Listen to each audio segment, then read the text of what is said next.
sunny day in late July and everything turned upside down. I almost lost track of time as weeks went by. I couldn't get him off my mind. I told him I want that great love, like standing in the middle of a bonfire. You don't know how you got there, but you hold tight, knowing that you can't get burned.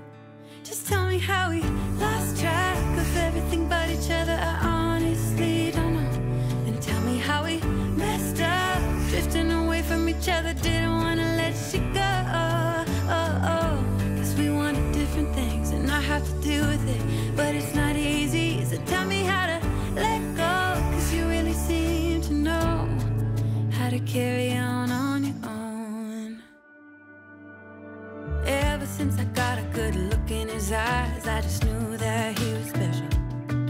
He said he wanted to take it slow, but I couldn't help that I wanted to take it to the next level. Cause I wanted that great love, like standing in the middle of a bonfire. You don't know how you got there, but you hold tight, knowing that you can't get burned.